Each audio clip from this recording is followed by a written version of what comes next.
स्वस्ति श्री गणेशाय नमः। श्री सरस्वत्यै नमः। श्री गुरुभ्यो नमः। ओम नमो भगवते वासुदेवाय।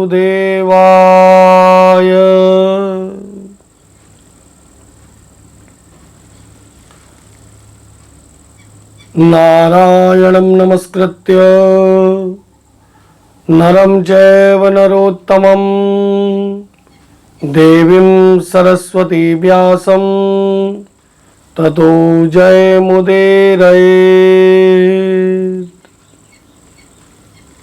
कृष्णाय वासुदेवाय हरये परमात्मने प्रणतक्लेशनाशाय गोविन्दाय नमो नमः। वन्दे वन्दारुमन्दारं वृन्दावनविनोदितं वृन्दावनकलानाथं पुरुषोत्तमं च अद्भुतं गोवर्धनधरं वन्दे गोपालं गोपरूपिणं गोकुलोत्सवमीशानं गोविन्दं गोपिकाप्रियम्।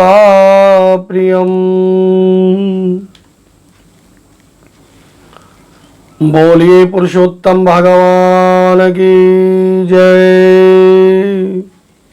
श्री पुरुषोत्तम मास की जय। गौ माता की जय। भारत माता की जय। जय जय श्री राधे।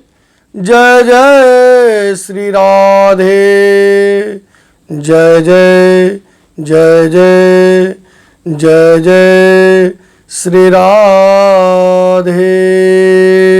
आइए श्री पुरुषोत्तम मास महात्म्य के 27वें अध्याय की इस पावन कथा को हम लोग ध्यान पूर्वक प्रेम पूर्वक श्रवण करें।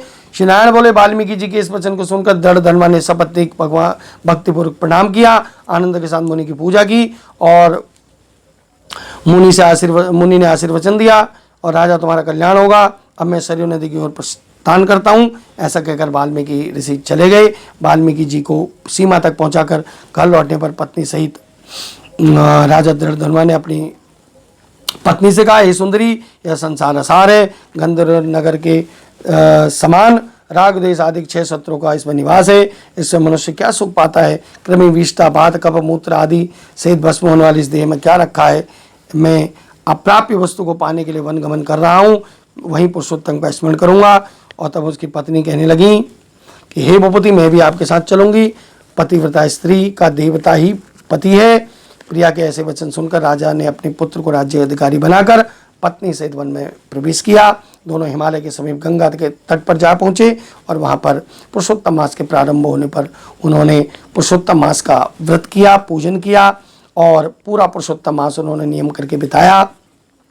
तब कहते हैं कि घंटियों से सुशोभित एक विमान वहाँ उतरा, जिसमें पुण्यशील और सुशील जो भगवान के पार्षद है श्रीहरि के, और वो विराजमान आए और राजा रानी को प्रणाम कर उन दोनों को आदर से तो उन्होंने विमान में बिठा लिया। और इस प्रकार राजा रानी नवीन शरीर धारण करके उन्होंने गौलोक को प्रस्थान किया श्री पुरुषोत्तम भगवान की कृपा से, और उनको श्रीहरि के समीप आनंदपूर्वक रहने का सौभाग्य प्राप्त हुआ। श्री नारायण कहने लगे, नारद, मैं अपनी जीवा से पुरुषोत्तम की महिमा का बखान नहीं कर सकता। इस पृथ्वी पर इनके समान कोई दूसरा मास नहीं है। शस्त्र जन्म तप करने पर भी ऐसा सुफल नहीं मिलता जैसा कि पुरुषोत्तम मास में व्रत रखने पर मिल जाता है। और भूले बिसरे उपवास, स्नान, दान और जप करने पर जिस प्रकार उस वानर के केवल 3 रात्रि के स्नान मात्र करने से कोटि कोटि पापों का नाश हो गया, उसी प्रकार कोटि जन्मों के पापों का शमन हो जाता है। यह सब मासों में पुरुषोत्तम श्रेष्ठ है। उसकी कृपा से दुष्ट वानर भी श्री हरि के सानिध्य को पा गया। नारद जी ने पूछा कि वेदों में मानव जन्म कोई संपूर्ण और अर्थों का साधन बताया गया है, फिर वह अज्ञानी वानर भी कैसे सेवा करके मुक्ति को पा गया? ये वानर की कौन सी कथा है, मुझे सुनाइए। और वो वानर ने 3 रात्रि कहाँ पर स्नान किया, कौन था, कहाँ का निवासी था, उसे क्या फल मिला? श्री नारायण ने बताया कि हे नारद, केरल प्रदेश में एक अति लोभी ब्राह्मण था और पिता ने उसका नाम चित्र शर्मा रखा था। धन के लोभ में लिप्त रहने के कारण उसने कभी अच्छा भोजन नहीं किया, ना अच्छे वस्त्र पहने, और उसकी मूर्ता से ना कभी उसने हवन किया, ना पितरों को तृप्त किया, और अपने निमित्त भी कभी भोग नहीं भोगा। पैसों को रखा रहता था क्योंकि लोभी था, कंजूस था, और यश के निमित्त कभी उसने पुण्य भी नहीं किया, स्त्री पुत्र आदि का पालन भी नहीं किया, केवल अन्याय अत्याचार से धन संचय में ही लगा रहता था।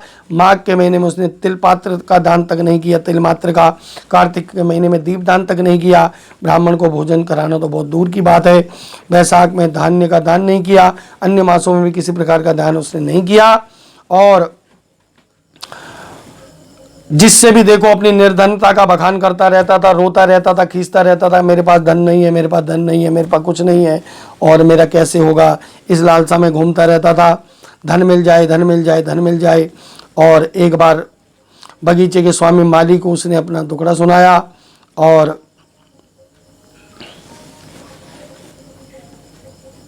कि किस प्रकार निरादर करते हैं, वो नगर में नहीं जाएगा, क्योंकि सब लोग उसको अपने पास खड़े भी नहीं होने देते थे, धुतकारते थे, धिक्कारते थे। और माली उसका मित्र बन गया और बगीचे में उसने रहने दिया, और तब वो माली के साथ रहने लगा। और माली को भी विश्वास हो गया कि वो अच्छा व्यक्ति है, किसी प्रकार हानि नहीं पहुंचाएगा। इस प्रकार माली ने बगीचे के करदे पर छोड़कर राज मंदिर में नौकरी कर ली। अधिक कार्य होने के कारण माली को बगीचे की देखरेख छोड़नी पड़ी। माली के उस बगीचे का वो पूर्ण रूप से स्वामी बन गया और बगीचे के फलों को खाता, बाकी बेच देता, प्राप्त होने वाले धन को फिर रख लेता। बगीचे का स्वामी जब आकर बिक्री प्राप्त होने वाले धन के बारे में पूछता तो कहता, मैं तो भिक्षा मांगकर गुजारा बसारा कर रहा हूँ और तुम्हारे फल की रखवाली करके परेशान हो गया हूँ, सारे पक्षी फलों को खा रहे हैं। और तब वो माली लौट जाता। इस प्रकार फलों को खाते बेचते 87 वर्ष उसने बिता दिए, और वो दुर्मति वृद्धापन में आकर जर्जर हो गया। एक दिन मृत्यु को प्राप्त हो गया, और बिना भोगे हुए पाप कभी क्षीण नहीं होते। यमदूतों ने उसको मुखदूरों से प्रहार किया, और इस प्रकार वो यमराज के पास आया। उसने कोई दान तो नहीं दिया था और ना कोई उपवास किया था, और इस प्रकार यम के पास पहुंचा। धर्मराज ने कहा कि इसने कोई शुभ कार्य तो किए ही नहीं है, अनेक बगीचे में रहकर भी इसने अनेक कुकर्म किए, बगीचे के स्वामी के साथ विश्वासघात किया और उसको बिक्री का धन भी नहीं दिया, चोरी की और किसी को संतुष्ट नहीं किया, और अच्छे वस्त्र तक इसको नहीं किसी को पहनने दिए। श्री नारायण बोले, हे नारद, चित्रगुप्त के ऐसे वचन सुनकर धर्मराज ने अत्यंत उस पर क्रोध किया और कहा कि पहले इसे सहस्त्र जन्म तक वानर योनि में रखो, फिर इसे विश्वासघात करने का फल मिलेगा। श्री बृहदारण्यक पुरुषोत्तम मास महात्मा का यहाँ पर 27वां अध्याय पूरा हुआ। शेष कथा कल के कथा प्रसंग में कहेंगे। सभी का कल्याण हो। जय श्री राम, जय जय श्री राधे।